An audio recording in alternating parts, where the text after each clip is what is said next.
Hey there, Conncast here. I appreciate you turning in. For my first video, I'm going to talk to you about family unit and the nuclear family. There's usually just a circle jerk about, yeah, fuck the gays, polyamory is shit, Evola, haha, take that lib shits. But I really want to go into more details as to how and why it works. A lot of people have gone over why normie Republicans, to a certain extent, other conservative parties, Conservative Party of Canada, and I'd assume Europe as well, really can't win arguments against leftists because they're basically Marxism plus nostalgia. It's all because the Bible says so. On social issues, on economic issues, it's a little bit different, but it's all because the Bible said so, or things were better when I was a kid, and it was like that when I was a kid. So, I really think we need to have our arguments more locked and loaded than that. And when we're making an argument, you have to make an argument about things that are objective. You can't argue with leftists if your main talking point is something that leftists don't believe in to begin with, like the Bible.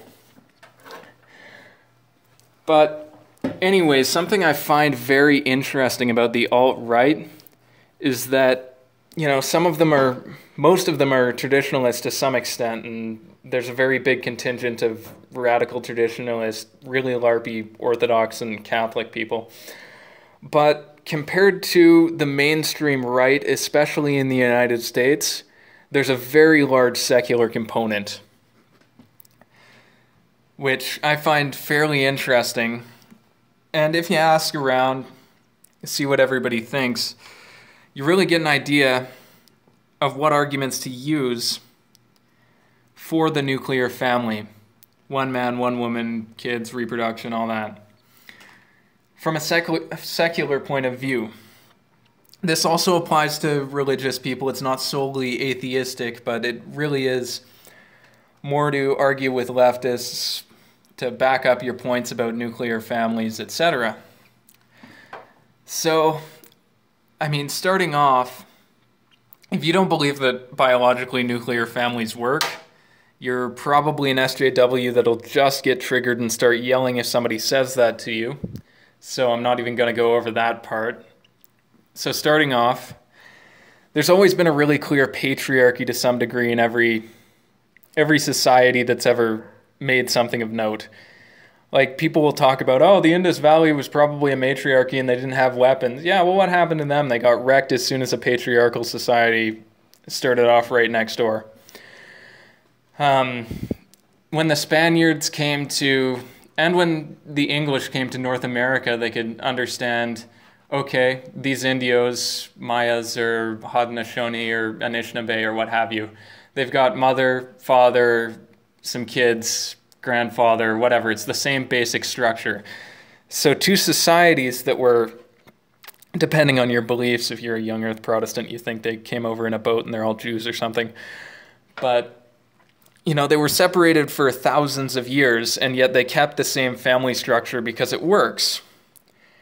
This doesn't count for random tribes in the jungle that don't use gender pronouns or whatever, because they've never made any societal progress, and they've been totally isolated their whole lives.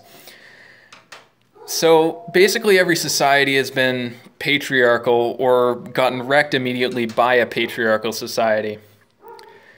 And why is this? Men have sort of a creative, destructive tendency, while women have a nurturing tendency. And there's also the issue that men are far more likely to take risks for higher rewards. Why is this? Because men are just less valuable than women biologically, intrinsically.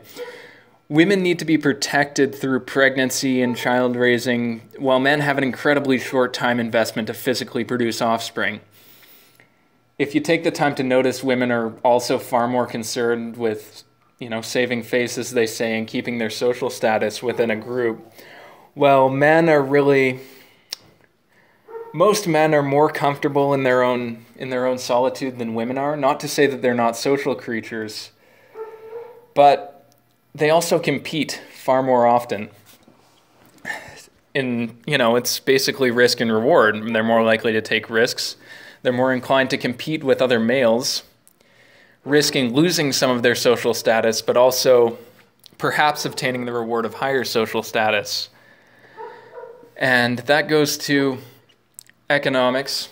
Competition creates more motivation, whether that competition is for money, profits, women, or even up to land and nations and government styles and what have you. Competition creates more motivation. So in a matriarchal society, everybody is really just trying to get along, and nobody wants to take a risk to try to improve their society or gain more rewards from another society. So they either stay in the middle of the jungle, don't use gender pronouns, and never make any societal progress, or they just immediately get wrecked by a patriarchal society. Now, the second point is another economic point. And for a good example, if you think of like settler colonies from Europe, I go for Anglo because I'm from the Anglosphere.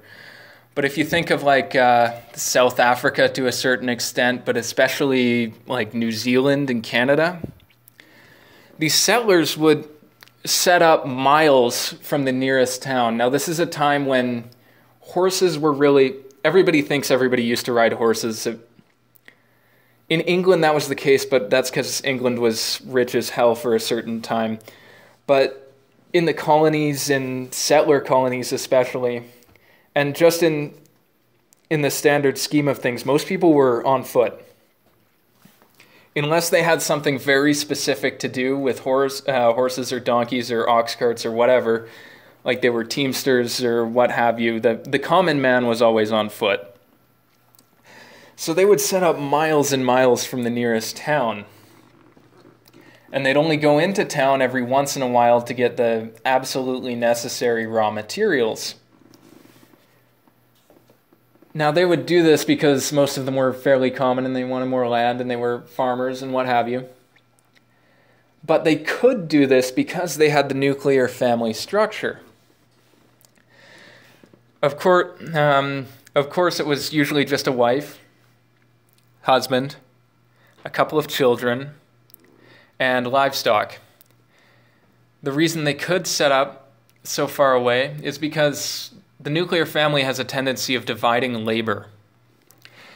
The job of the husband was usually to gather resources, which usually means farming, but also means going to town to get the resources that they either can't get from the farm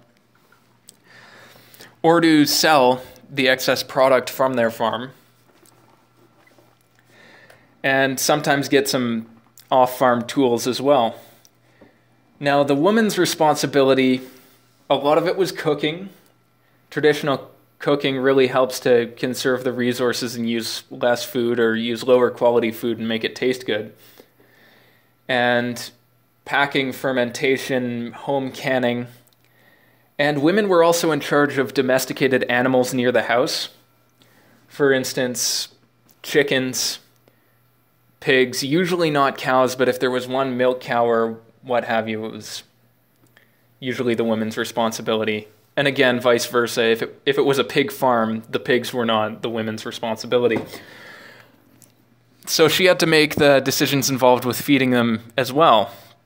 And the kids just did menial, unspecialized tasks like scaring crows or housework, depending on the season and what's going on. Now, this division means that one person didn't have to do everything.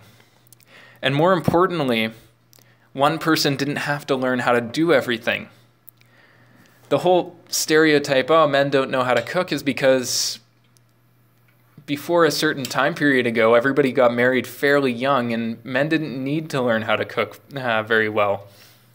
They just got married to a woman who did dedicate her childhood to learning how to cook and learning how to do home economics, because it's the economy of the home.